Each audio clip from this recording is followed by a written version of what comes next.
Bien, voy a hablar acerca de lo que es la filosofía del sistema penitenciario. Esto pues es en base a lo que estudiaba Eugenio Zaffaroni y desde la perspectiva o desde la concepción que él tiene acerca del sistema penitenciario, sus teorías, así como también su propia filosofía en el que él replantea el modo de operar de todo el sistema penitenciario. Para empezar, él habla sobre la realidad penitenciaria y nos explica un poco acerca de cómo, a pesar de que desde hace 200 años se tiene un sistema penitenciario en el cual lo primordial es buscar la resocialización del interno. Sin embargo, lo único que la prisión provoca son efectos deteriorantes en los prisioneros. Y en ese sentido, pues él aboca todo esto a lo que son las agencias, que cuando él se refiere a agencias es lo que nosotros comúnmente conocemos como instituciones gubernamentales que están relacionadas directa o indirectamente con el sistema penitenciario. Entonces, las decisiones que estas instituciones toman son las que repercuten en el sistema penitenciario. Tal es el caso como la sobrepoblación, los altos índices de violencia, ciertas conductas que más adelante vamos a ir estudiando. Entonces, todo eso provoca en la penitenciaría o en los centros penitenciarios que el interno se vea afectado en varios aspectos. Entonces, lo que provoca es que el ordenamiento que intenta tener el sistema penitenciario no sea logrado. Entonces, ¿qué es lo que le queda a estos centros? Lo que le queda es establecer un status quo. ¿Qué significa esto? Lo que significa es de que ellos van a crear los mecanismos apropiados para que con los pocos medios que tiene, debido a la sobrepoblación, a la escasez, al poco control, dado la violencia que se practica dentro de estos centros, pues con todos esos factores establecer un ordenamiento. Ahora bien, ya hablando más en sí sobre las prisiones, hablamos un poco sobre el deterioro institucional. Y Zaffaroni nos dice que existen dos clases de personas que se miran afectadas por el deterioro en las prisiones. Una es los internos, eso indiscutiblemente. Sin embargo, a ese fenómeno de deterioro que se les da a los internos o que los internos padecen, se le denomina prisionización. Y también está, por otro lado, lo que son las personas que operan en el sistema penitenciario. Estamos hablando de las personas que se encargan de la seguridad y vigilancia de los internos, así como también en el área administrativa. Entonces es aquí donde esta afectación que tiene el personal se le denomina carcelarización. Vemos también que el derecho carcelario provoca la reproducción del comportamiento de actitudes criminalizables. Se supone que en estos centros de internamiento, en lo que nosotros conocemos como cárcel o prisión, la principal función debe de ser la resocialización, es decir, que el interno aprenda nuevos hábitos y que deje los viejos, para que pueda volver a la sociedad e integrarse nuevamente en ella sin que sea un peligro para los demás. Sin embargo, dada la escasez tanto de medios, de personal, la sobrepoblación que existe en estos centros penitenciarios, lo único que provoca en el interno es actitudes criminalizables. Tal es el caso de vemos la corrupción que se da en los centros penitenciarios, dado que no tienen suficiente alimentación e ingresan alimentos que no están permitidos por la ley para su comercio dentro del centro penitenciario. Eso por poner un ejemplo. Además, la tensión que tienen tanto los internos como las personas que operan en los centros penales alcanza grados de intensidad de miedo. ¿Intensidad de miedo en qué sentido? Por parte de los internos, un miedo al sistema militarizado, el sistema judicial que en algún momento sabe que lo puede castigar o que no puede confiar en un sistema penal que de verdad vele por sus derechos. Y por el otro lado, las personas que operan viven con esa tensión y miedo de no poder ejercer control por sobre los internos, dado que en definitiva les ganan por número. Entonces, esto genera un ambiente de estrés, como lo denomina Zaffaroni, genera un ambiente de estrés bajo el cual no puede alcanzarse el propósito de la pena, que es la resocialización. Bien, ahora hablamos sobre las características negativas de la prisión. ¿Cuáles son estas características? Zaffaroni nos plantea, las características son la selectividad conforme a estereotipos, violencia, corrupción y reproducción de violencia. Todo esto crea un ambiente negativo dentro de la prisión, lo cual, pues como ya lo dijimos anteriormente, provoca una tensión tanto en el personal como los internos, logrando pues que en sí todo el sistema penitenciario se muestre negativo y no positivo como debería de ser para trabajar en el interno, en su personalidad, en cambiar su pensamiento para que pueda volver a ser readaptado. Cuando un sistema penal presenta caracteres negativos, hablar de resocialización cae en lo absurdo. ¿Cómo puedo enseñarle a una persona que aprenda buenos hábitos si no tengo los elementos necesarios para poder enseñárselo o mostrárselo? Es decir, ¿cómo le voy a enseñar a una persona a que no debe comportarse de manera violenta si toda su supervivencia en el centro penitenciario se trató sobre protegerse de la violencia que otros podían ejercer sobre él? Entonces, por eso nos dice Zaffaroni, cae en lo absurdo hablar de resocialización cuando en sí la prisión es una sociedad que lo único que hace es reproducir violencia. Dado lo que hemos dicho anteriormente, nos lleva entonces a hacernos una pregunta acerca de la resocialización. Entonces, ¿el tratamiento de resocialización es una utopía? Cabe decir que Zaffaroni hace una diferencia entre lo que es absurdo y lo que es utópico. Zaffaroni dice, lo utópico es aquello que aún no se ha realizado, pero se considera que no podría realizarse. Y lo absurdo es algo que se ha venido intentando realizar, pero no se ha logrado. La resocialización, como bien lo expresa él, hace 200 años que trata de venir de diferentes maneras, haciéndose ver en el sistema penitenciario. Sin embargo, es algo que no se ha logrado. Por lo tanto, el tratamiento de resocialización no cae en lo utópico, cae en lo absurdo, como lo dijimos en la presentación anterior. Sin embargo, a pesar de los intentos fallidos que el sistema penitenciario ha tenido, que no son fallidos en sí porque el sistema sea malo, sino que la aplicabilidad no es la correcta. Aún a pesar de eso, ha tenido ciertos casos en los que sí se ha podido ver los resultados. Y pues acerca de eso nos dice Zaffaroni, no podemos olvidar que dada la compleja y misteriosa condición humana, no existen mecanismos perfectos. La resocialización puede funcionar en algunos y en otros, a pesar de tener los medios idóneos, nunca va a poder funcionar. Cada persona es diferente y sobre esto nos habla un poco la criminología también. Entonces, ¿cuáles son los elementos que producen el milagro de la resocialización? Los elementos básicamente son la edad, los estereotipos y además de eso, la salud con la que cuenta la persona.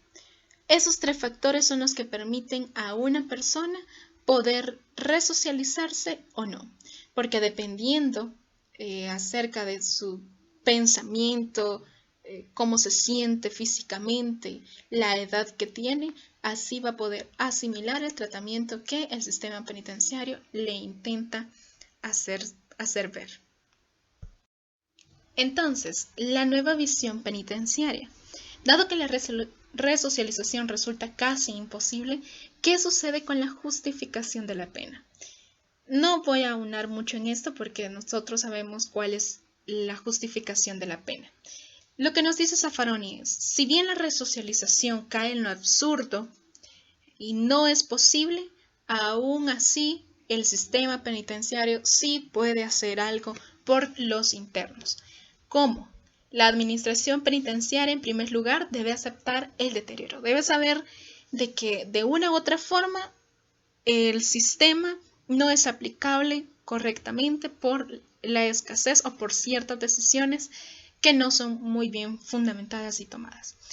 Entonces, además de eso, usar su poca capacidad decisoria para reducir ese deterioro, sin pretender hacer lo que no puede lograr. Es decir, sin pretender llenarse de expectativas que nunca va a poder alcanzar. No podemos decir que en un centro penitenciario una persona va a alcanzar su resocialización por completo, pero bien puede el sistema penitenciario crear las condiciones óptimas para que en ese proceso sufra lo menos posible esa persona. Como nos dice y nos plantea Zaffaroni, enseñarle a una persona que está en el encierro vivir en libertad resulta absurdo. Y también lo plantea en otras palabras, enseñarle a un futbolista a jugar en una cancha de fútbol, en un ascensor, eso resultaría imposible. Lo que intenta expresar Zaffaroni es de que el sistema penitenciario puede ser efectivo media vez caiga en la realidad que se le está presentando y que exista un nuevo pensamiento tanto de la administración como de los internos para que toda esta tensión y estrés bajen a lo más mínimo y el deterioro de las personas sea menor.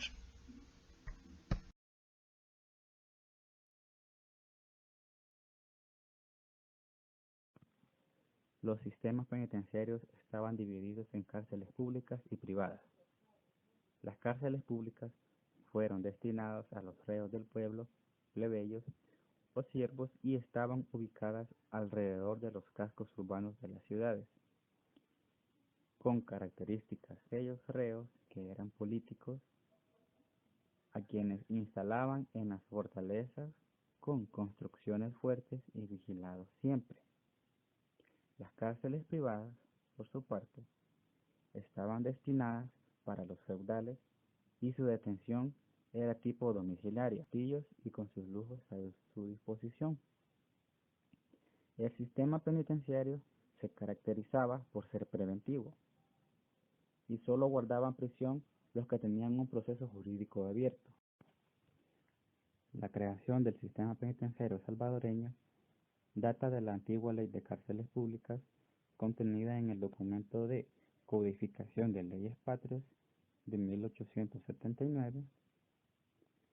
Según esta ley, cada población de la República debía contar con hombres y una cárcel para mujeres, y el régimen económico de estas debería estar a cargo de las municipalidades, con la excepción de las cárceles para los funcionarios públicos,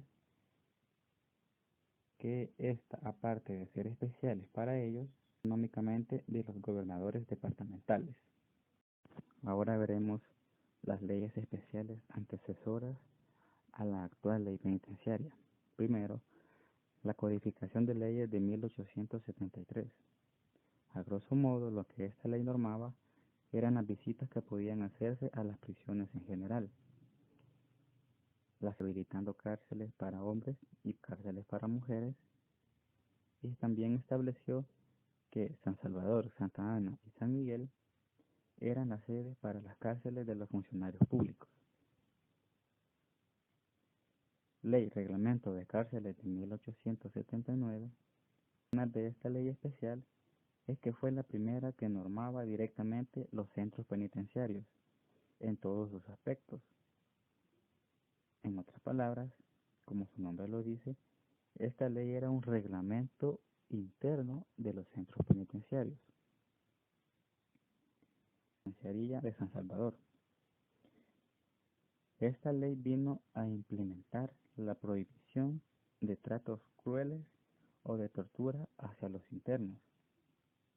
Su articulado más destacado prohibía que los internos estuviesen con cadenas o grillos en el centro penitenciario y que no se le aplicara ningún tormento en contra de ellos.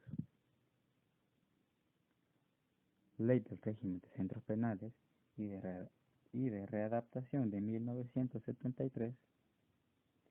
Con esta ley especial se comenzó a una persona susceptible para su readaptación social y para lograr esto implementaron medios de prevención, de tratamiento curativo integral, educativo, asistencial y cualquier otro medio que abonara al desarrollo íntegro y a la readaptación cuando éste recobrara su libertad. Ley Penitenciaria de 1998. Esta ley entró en vigencia el 20 de abril de 1998 y se encuentra en vigencia hasta la actualidad. Está enmarcada en el sistema progresivo, es decir, la idea es la de readaptar a los internos dividiendo la ejecución de la pena en 4 fases que le permitan que estos progresivamente logren la readaptación a la sociedad.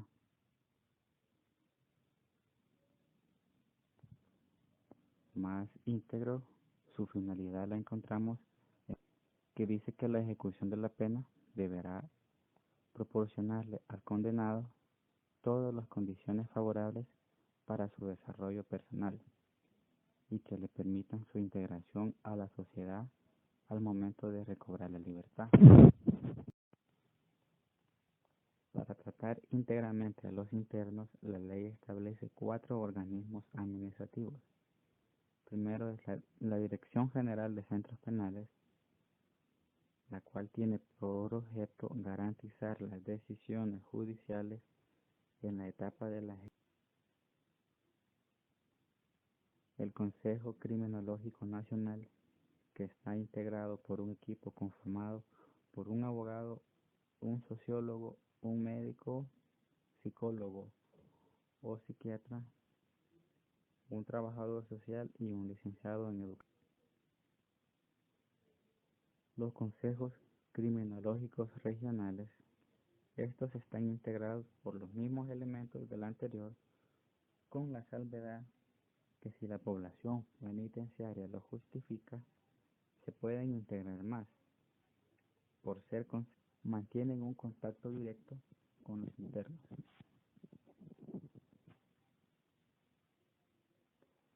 La escuela penitenciaria, la cual tiene por función la de capacitar al personal penitenciario.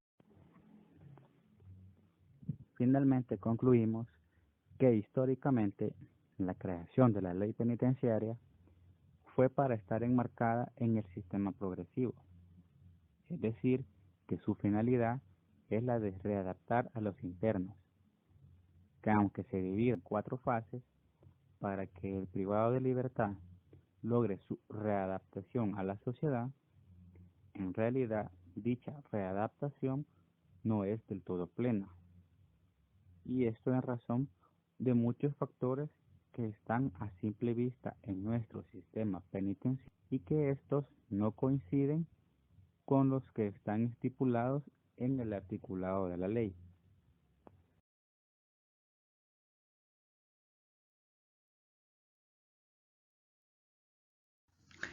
La prisión suele concebirse como el mecanismo principal de defensa social y como una solución a la criminalidad que opera en nuestro país. Sin embargo, se ha abusado de la cárcel como pena y medida preventiva, en un sistema penitenciario que desde hace muchos años ha sido abandonado por el Estado. Durante décadas se ha utilizado los diferentes centros penales como bodegas, cuyo fin es encerrar y aislar personas que se supone habrían producido un daño a la sociedad, siendo esta forma de pensar totalmente errónea, pues en un sistema penitenciario desarrollado se busca la rehabilitación y reinserción social de las personas privadas de libertad. Es decir, la pena impuesta tiene como propósito rehabilitar al que delinque. En nuestro país no se llega a materializar esta idea debido a la exigente demanda ciudadana por soluciones inmediatas y al alza de los hechos punitivos que ha predominado en nuestra sociedad. La población penitenciaria en El Salvador supera por mucho la capacidad de los centros penales. Perspectiva estrictamente formal. Comprende un conjunto de normas legislativas y reglamentos que regulan la detención de una persona como consecuencia de un arresto, la detención preventiva, la detención por condena definitiva, la detención como resultado de una medida de seguridad. Cuando hablamos de una perspectiva sustancial, comprende normas dirigidas a definir los derechos y deberes de los detenidos, detallando sanciones, medios de tutela y los recursos para el respeto de estos derechos, definir las condiciones de vida moral y material de los detenidos, y regular los aspectos sobre la realización de programas de tratamiento y reeducación de los detenidos. La finalidad de una prisión debe ser la generación de condiciones orientadas a la rehabilitación y readaptación de la persona que ha cometido un delito. El proceso de readaptación no inicia cuando se sale de la cárcel. La readaptación implica el deber del Estado de organizar el sistema penitenciario para el logro de dicha finalidad desde que la persona es privada de libertad. Conforme al artículo 27 de la Constitución de la República de El Salvador, el objeto de un centro penitenciario es el de formar hábitos de trabajo y procurar la readaptación social. En nuestra actualidad podemos observar en nuestro sistema penitenciario cómo carece tanto de la finalidad como del objeto del cual nos habla el artículo 27 de la Constitución. En la ley penitenciaria, los derechos de los internos se encuentran regulados en el artículo 9 de dicho cuerpo normativo. En su numeral primero establece lo siguiente: aquel establecimiento donde éste guarde prisión cuente con las instalaciones sanitarias y medidas mínimas para garantizar la preservación de su vida, salud e integridad física. Estos servicios se deberán prestar en su caso por el personal médico adecuado de manera gratuita y oportuna. Como manera de referencia en la fotografía de dicha diapositiva, podemos observar el hacinamiento carcelario que se vive en el sistema penitenciario salvadoreño. Entonces la pregunta nace: el legislador nos dice que para garantizar la preservación de la vida, salud e integridad, habrán establecimientos donde éste guarde prisión adecuados. Podemos preguntarnos a sí mismos: ¿es adecuado el hacinamiento? ¿A qué nos llevaría el hacinamiento en las condiciones que ellos viven el día a día en las cárceles de nuestro país?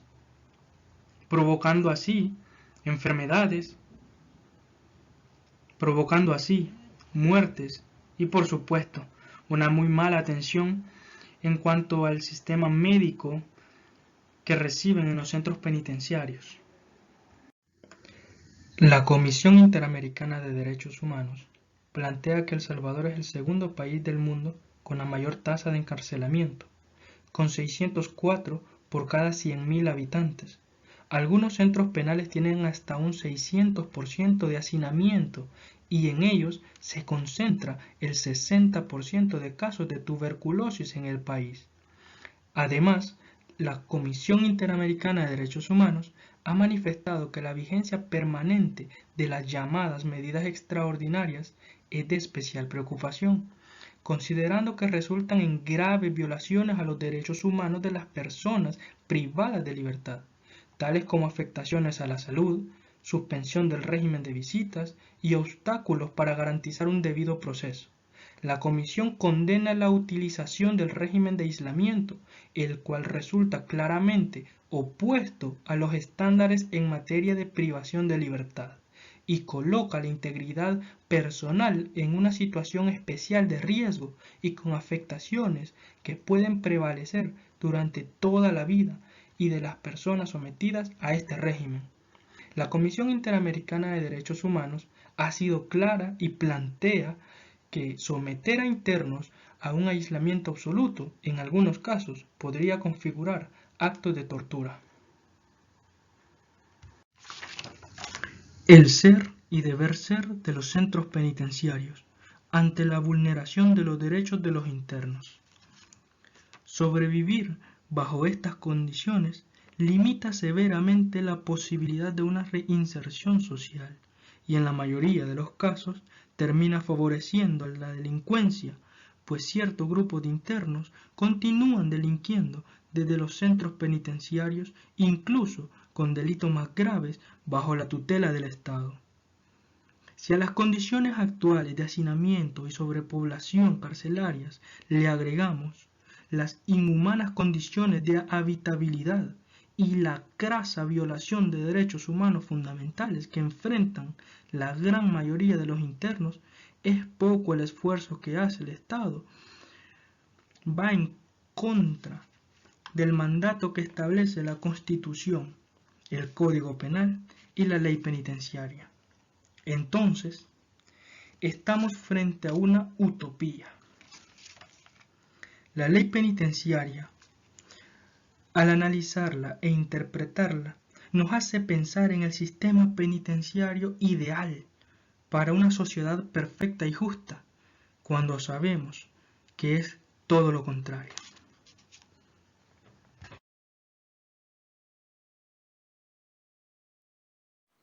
Vamos a hablar sobre la comparación entre el reglamento de la ley penitenciaria y la realidad de los centros penales.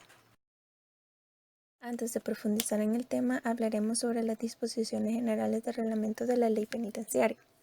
En el artículo 1 de dicho reglamento encontramos el ámbito de aplicación, el cual regulará la ejecución de la pena y las medidas de seguridad, así como también de los detenidos provisionalmente. El principio general por el cual se rige este reglamento es un principio integrador, en el cual debe considerarse al interno como un sujeto de derechos, el cual no debe ser excluido de la sociedad, ya que recordemos que una de las finalidades de la pena es la readaptación de la persona a la sociedad, luego de haber cumplido su condena. Que lo que se le ha restringido es su libertad ambulatoria. Debe reducirse los efectos nocivos del internamiento y favorecer los vínculos familiares y sociales, entre otros, promoviendo la readaptación del interno. En nuestra realidad, un ejemplo que podemos mencionar que contraría al reglamento es que a los internos se les prohíbe las visitas familiares y se les mandó a sellar las puertas de sus dormitorios sin permitirles salir, esto a causa de una orden del gobierno por el alza de homicidios en El Salvador, lo que conlleva a la vulneración de los derechos de los internos. Como segundo punto hablaremos sobre los servicios penitenciarios. En primer lugar, sobre la alimentación de los internos. En el artículo 286 del reglamento de la ley penitenciaria manifiesta que en todos los centros penitenciarios se proporcionará a los internos una alimentación balanceada y conveniente, preparada, que debe ser necesaria para el mantenimiento de la salud. En la alimentación de los enfermos se respetará la indicación médica correspondiente. La Comisión Interamericana de los Derechos Humanos y el Comité Internacional de la Cruz Roja recomiendan las condiciones en las cuales debe desarrollarse la detención de las personas privadas de libertad, incluyendo las referidas al suministro de alimentación, permitiendo que sobre esta base se constituyan las normas, procesos y procedimientos en los establecimientos de reclusión del orden nacional. Desde la alimentación, los derechos de las personas privadas de libertad se resumen en estos aspectos.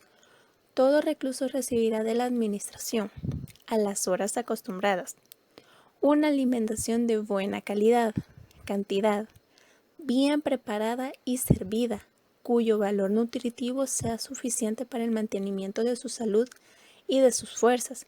Deberá tener la posibilidad de proveerse de agua potable. La comida se preparará y servirá en condiciones higiénicas. Se servirán 3 comidas al día, repartidas en intervalos razonables, y los detenidos tendrán acceso al agua potable en todo momento.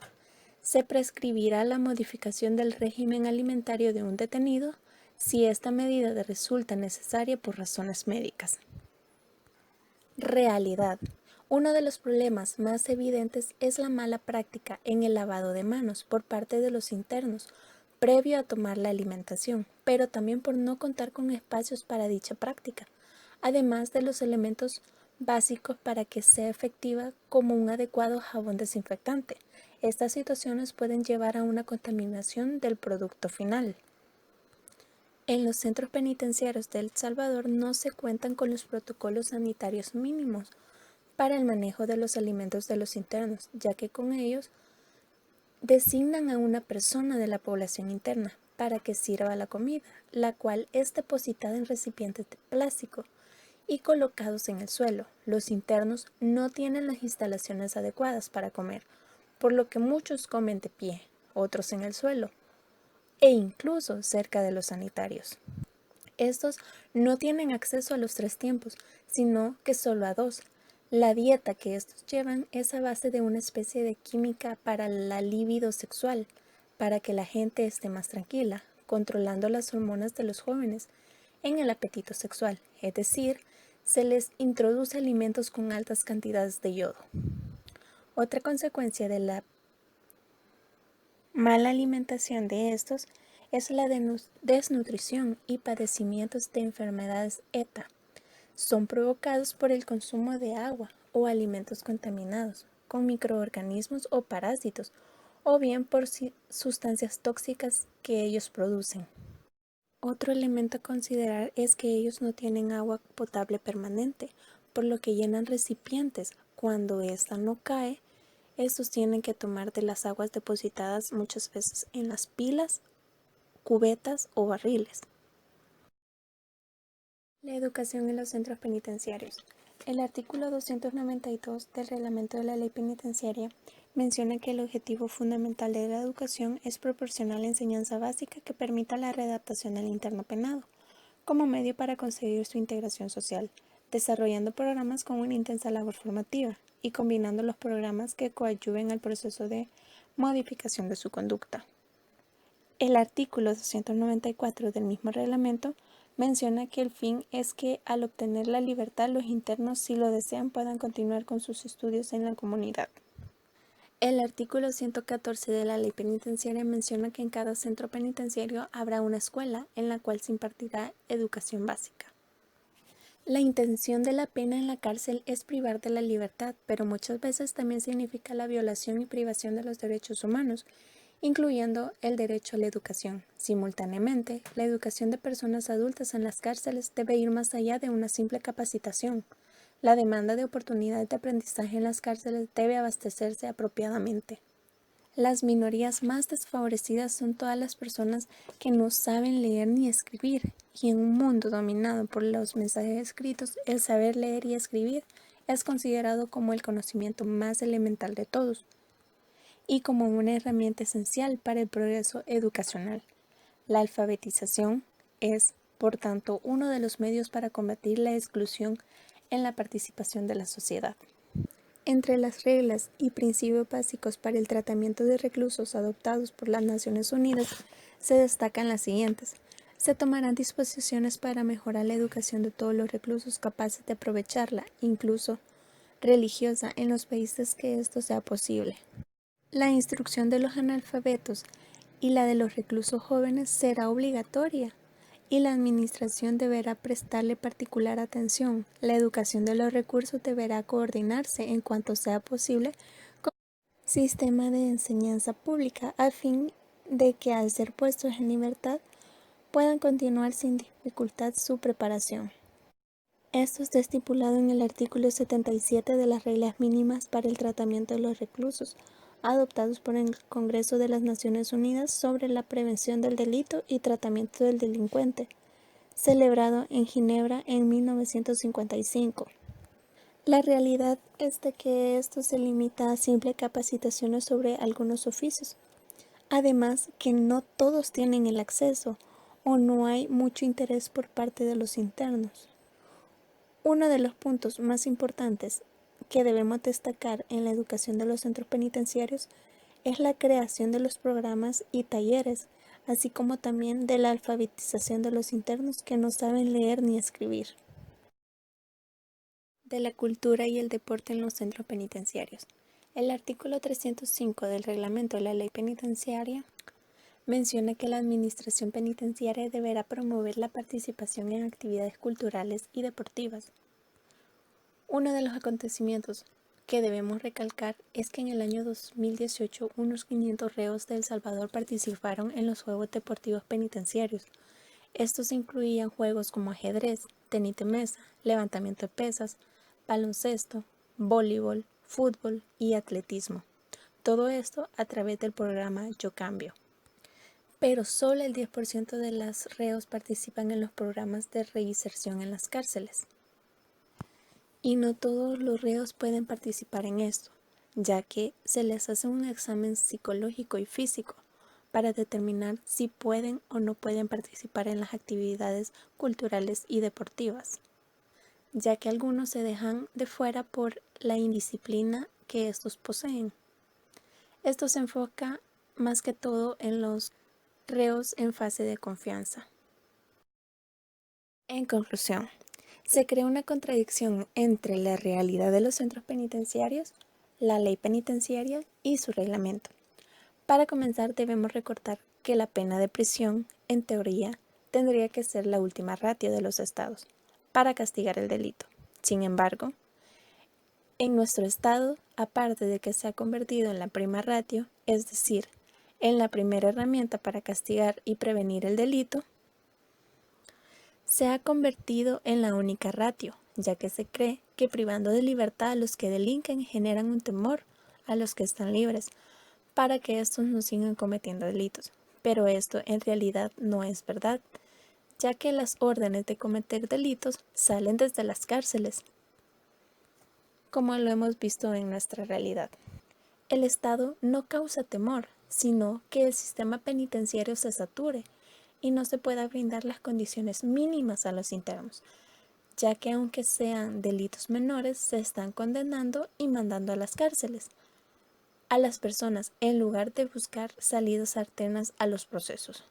En cuanto a los derechos que tienen los internos, encontramos graves vulneraciones en cuanto a la alimentación, ya que en ocasiones les sirven las comidas a punto de arruinarse con una dieta altísima en yodo. Se encuentran los reos en estado de desnutrición,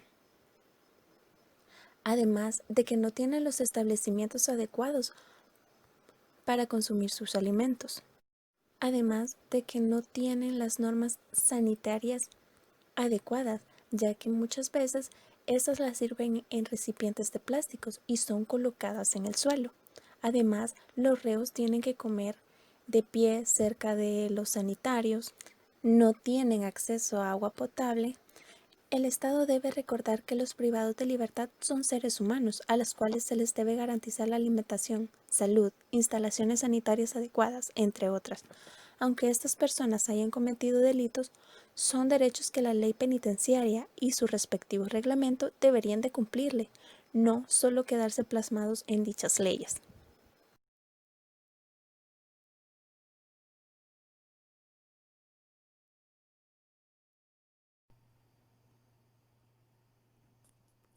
No hay necesidad de mucha profundidad en el análisis para concluir que la política penitenciaria en El Salvador ha tenido resultados adversos en tanto no se ha logrado la reducción del delito con el incremento de la población encarcelada.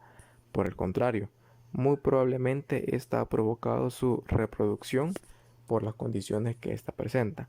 El sistema penitenciario sufre el resultado del descuido acumulado de muchos años, pero también el impacto de las políticas penales centradas en la represión, en la imposición de penas prolongadas y en la debilidad o ausencia de las políticas de prevención del delito y de resocialización de los privados de libertad.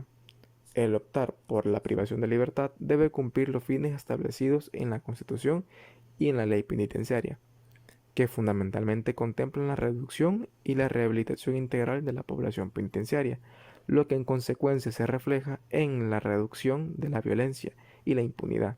Esto ha derivado en un abuso de la cárcel como pena y como medida preventiva, lo que ha producido un continuo flujo de personas privadas de libertad, en un sistema penitenciario que históricamente experimentó un abandono sistemático por parte del Estado, ya que por décadas el sistema penitenciario fue abandonado por las autoridades correspondientes.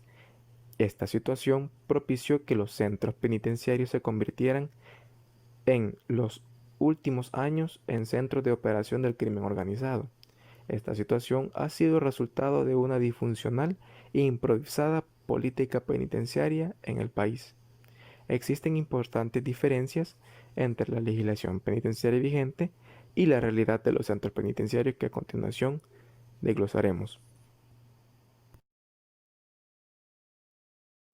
Si bien se reconocen los esfuerzos sin precedentes de las últimas administraciones para impulsar una reforma que humanice el sistema penitenciario, existe todavía un gran abismo entre el contenido de la ley y su aplicación a la realidad penitenciaria, debido a las limitaciones presupuestarias, al enfoque extremadamente punitivista del sistema de justicia y sus operadores, y a las presiones generadas por la opinión pública en la clase política para aumentar el poder coactivo del Estado, porque el poder coactivo del Estado tiene mucho que ver en la realidad carcelaria de El Salvador, porque esta crisis que se ha incrementado durante décadas, con la misma fuerza que lo ha hecho la violencia fuera del precinto, constituye un muro que es necesario derribar si se quiere reducir la violencia y la inseguridad, así como sensibilizar a la sociedad salvadoreña.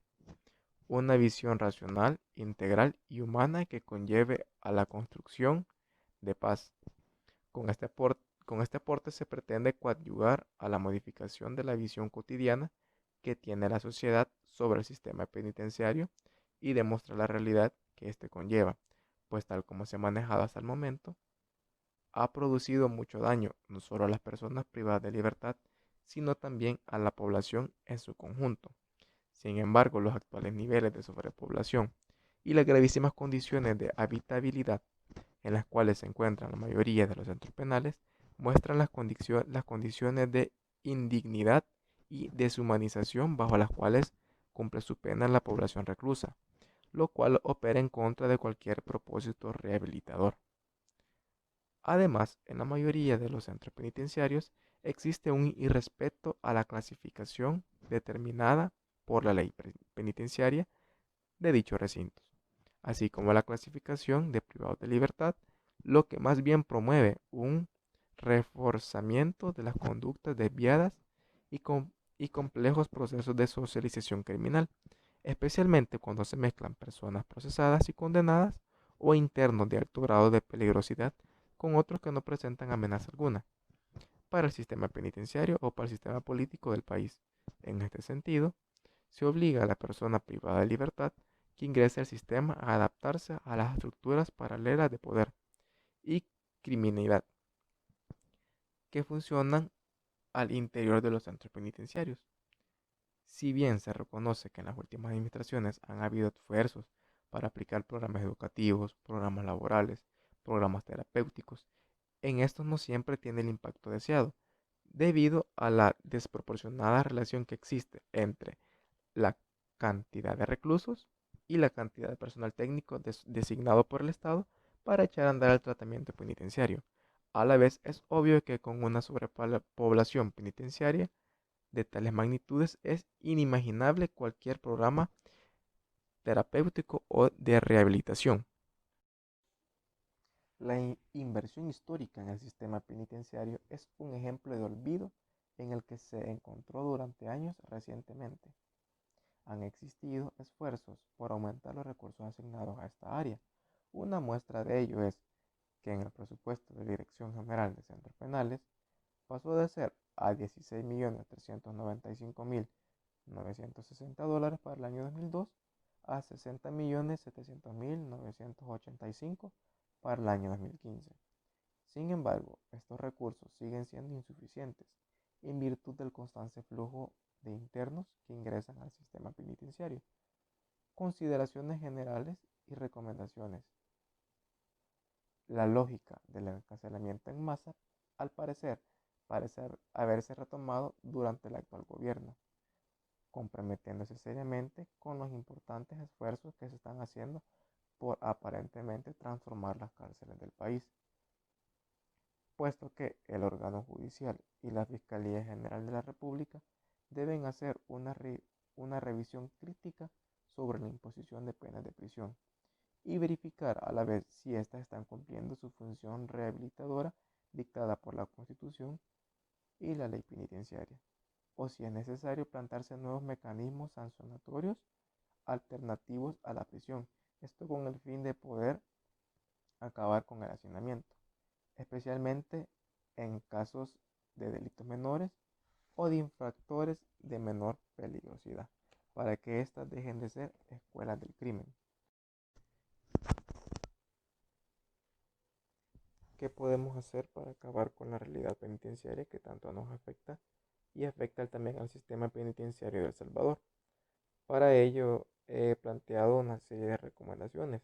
Entre una de ellas tenemos que es realizar un estudio de la asignación presupuestaria, de la Dirección General de Centros Penales y de la distribución del gasto realizado en los últimos años, que permita una formulación presupuestaria acorde a las prioridades y programas contemplados en la política penitenciaria y a las proyecciones anuales de crecimiento de la población privada de libertad. Esta medida permitiría una distribución más eficiente de los recursos financieros para el fortalecimiento de la infraestructura penitenciaria, la ampliación de la capacidad instalada en los centros penitenciarios, la mejora de las condiciones de habitabilidad y la contratación y capacitación del personal penitenciario y equipos técnicos criminológicos, porque todo es fundamental porque en la composición del gasto anual de la Dirección General de Centros Penales se designe al menos el 30% del presupuesto global a la ampliación de programas reeducativos y de formación para el empleo, así como la ampliación de iniciativas de emprendurismo y de fomento de empleo que impulse la unidad de producción penitenciaria, la ampliación de programas y talleres de formación laboral y el mayor desarrollo de la industria penitenciaria. Dotarán a los privados de libertad de competencias que favorezcan su inserción laboral durante su vida en libertad. Además de permitirles generar ingresos durante la ejecución de su condena, para subsanar gastos personales y familiares, así como para pagar el monto que en concepto de responsabilidad civil ha estipulado el juez.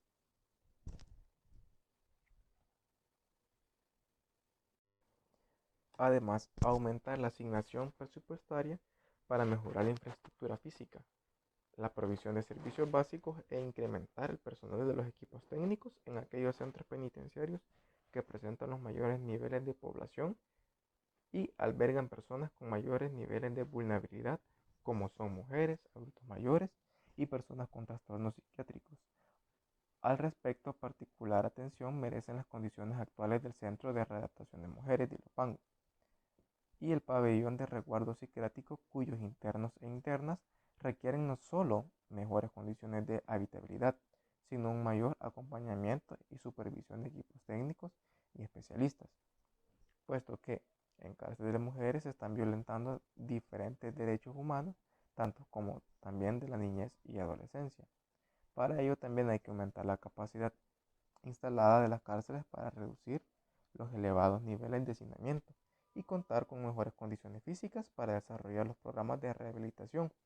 Para ello se propone, por un lado, continuar con la ampliación o habilitación de nuevos cupos en los penales, donde existe la disponibilidad de espacio físico, así como considerar en la construcción de nuevos penales diseños más actualizados, con bajo impacto ambiental y adaptados a las necesidades de la población penitenciaria y a los requerimientos de los espacios para implementar programas, talleres, atender las visitas, realizar actividades recreativas y como también las actividades deportivas. A la vez, ¿verdad?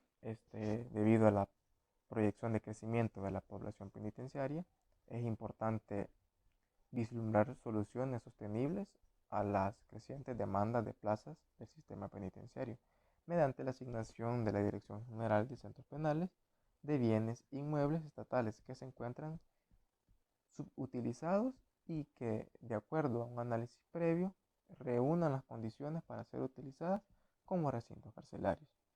como es el caso de algunas guarniciones militares que son utilizadas actualmente como bodegas para actividades relevantes para el Estado, porque la realización de un inventario de estos bienes inmuebles estatales y su transferencia a entidades como la Dirección General de Centros Penales permitiría resolver en parte el déficit de infraestructura que enfrenta el sistema penitenciario actualmente y asegurar un importante ahorro de fondos al Estado al no estar diseñando o construyendo nuevos recintos, porque es importante considerar la clausura de algunos penales que funcionan en edificaciones antiguas, tal como sucedió con el penal de Chalatenango, porque estos son declarados en ocasiones patrimonio histórico, o en este caso que ha sido reasignado para lo que es la nueva universidad por el actual gobierno. También implementar planes, ¿verdad?, estratégicos de clasificación, separación y traslado de los internos con base a criterios técnicos establecidos por la ley, que permitan un mejor control de los internos, garantizar su seguridad y que favorezca su evolución en el régimen progresivo. Al igual forma, la creación y la actualización del sistema de información penitenciaria ha permitido al país contar con información estadística confiable sobre características de los internos y la evolución diaria de la población penitenciaria, por lo que se convierte en una herramienta clave para orientar el reordenamiento de la población privada de libertad en función de su situación jurídica y de las etapas que establece el régimen penitenciario, los planes de ampliación y habilitación de nueva infraestructura de cárceles. Se deberían de considerar los requerimientos de las diferentes etapas contempladas en el régimen penitenciario, así como los criterios de clasificación que establece la ley penitenciaria. Es fundamental dar continuidad a la política de profesionalización del personal penitenciario mediante el fortalecimiento y la cualificación de los programas de reclutamiento, formación y evaluación que desarrolla la escuela penitenciaria.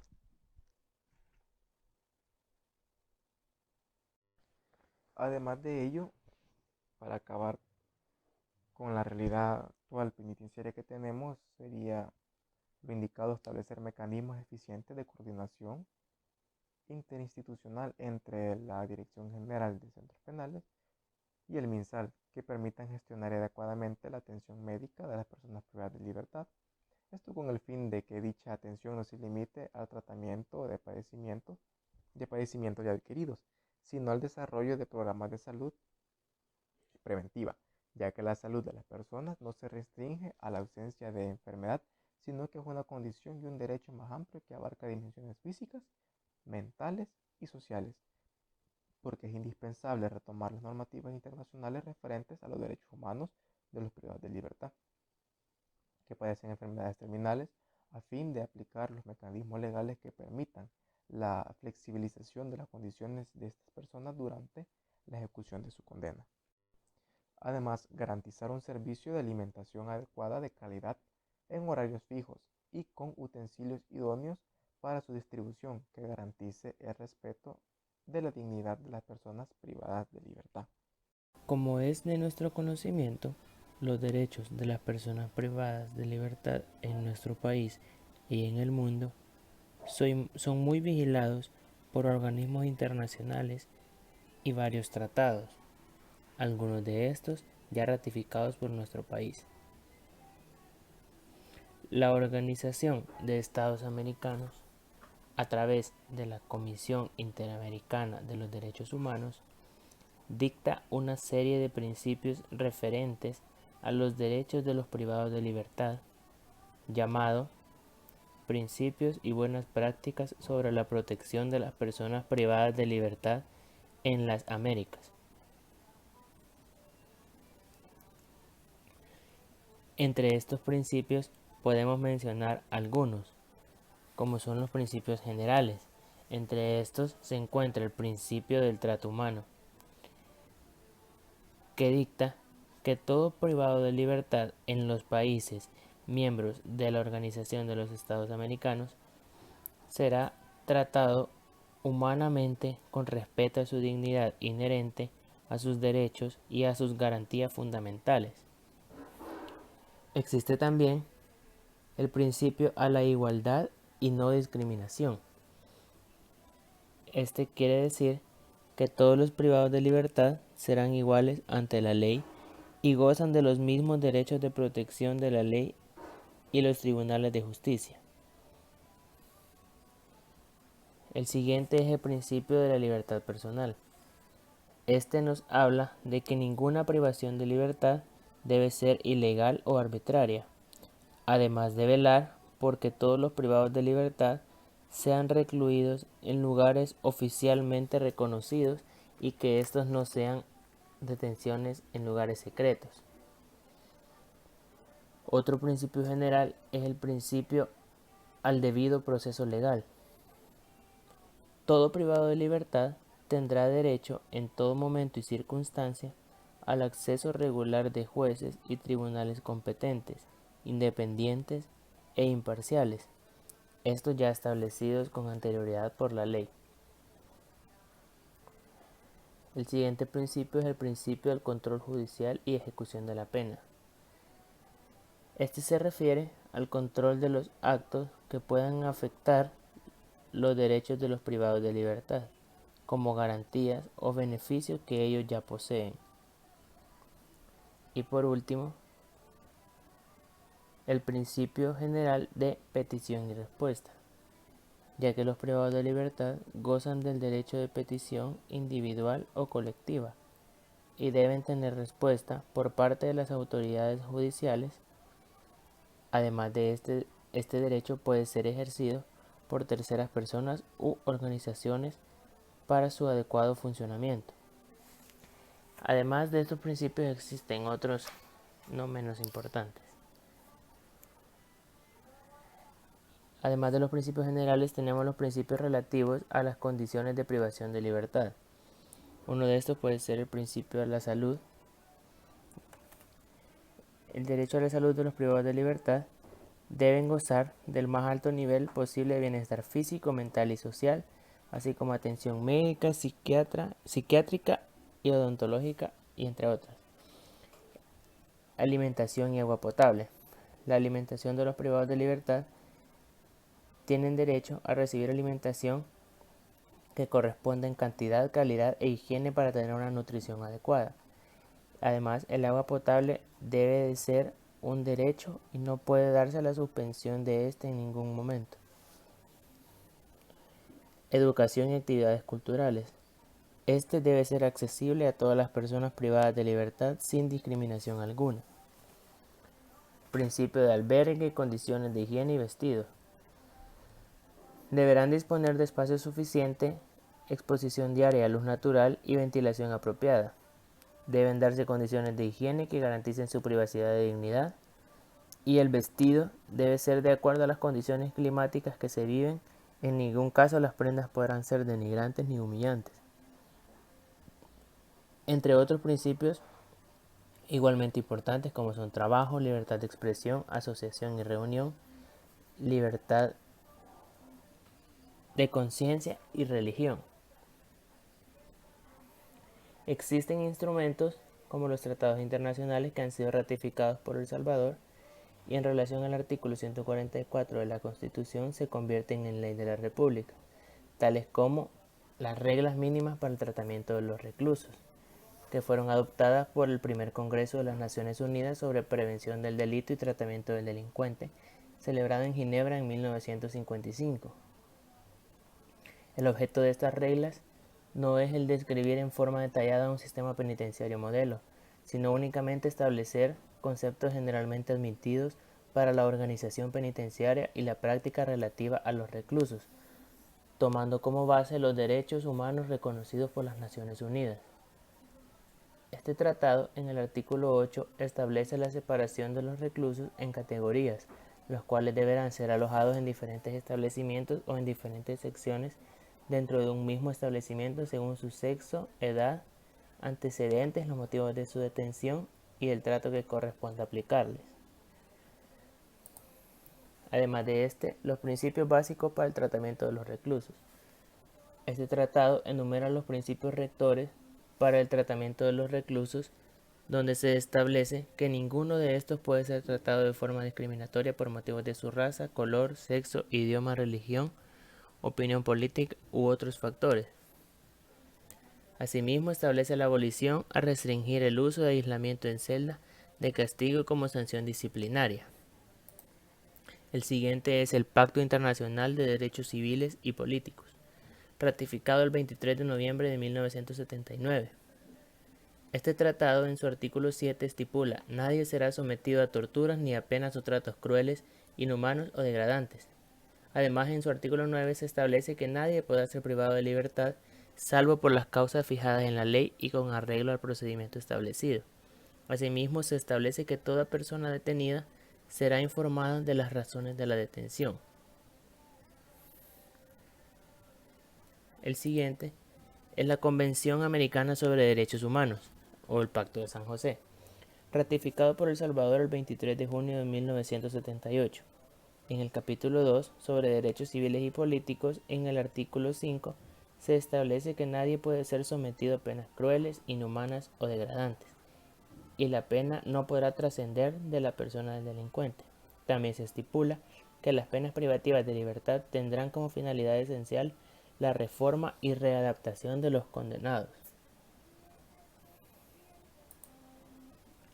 La Oficina del Alto Comisionado para los Derechos Humanos crea en el 2004 el Manual de Capacitación en Derechos Humanos para los funcionarios de las prisiones. A lo largo de los años, se ha producido un intenso debate que aún se mantiene vivo sobre los propósitos del encarcelamiento. Algunos opinan que solo debe utilizarse para castigar al delincuente. Otros insisten en que su propósito principal es no solo disuadir a los reclusos de cometer nuevos delitos cuando recobren la libertad, sino también disuadir a las personas que puedan estar tentadas de cometer un delito. Otra perspectiva, que se encarcela a una persona con el fin de reformarla o rehabilitarla. Los derechos humanos. En un principio, estos derechos carecían de base jurídica y se consideraba que no eran más exigencias morales. Con el tiempo, estos derechos fueron formalmente reconocidos y protegidos por la ley. En muchos casos, quedaron consagrados en las constituciones de los países, con frecuencia en forma de carta de derechos que ningún gobierno podía suspender o negar. Además, se establecieron tribunales independientes a los que podían recurrir en busca de reparación las personas a las que se hubiera denegado sus derechos. Por último, el papel de los funcionarios en las prisiones. El personal penitenciario acoge a su cargo a personas que han sido legítimamente privadas de su libertad. Tienen la responsabilidad de retenerlas en condiciones de seguridad más adelante en la mayoría de los casos, liberarlas de nuevo para que regresen a la comunidad. Esta función entraña llevar a cabo tareas sumamente exigentes y estresantes en nombre de la sociedad. Y, a pesar de ello, en muchos países los funcionarios de prisiones están mal capacitados, mal pagados y no siempre gozan del respeto de la opinión pública.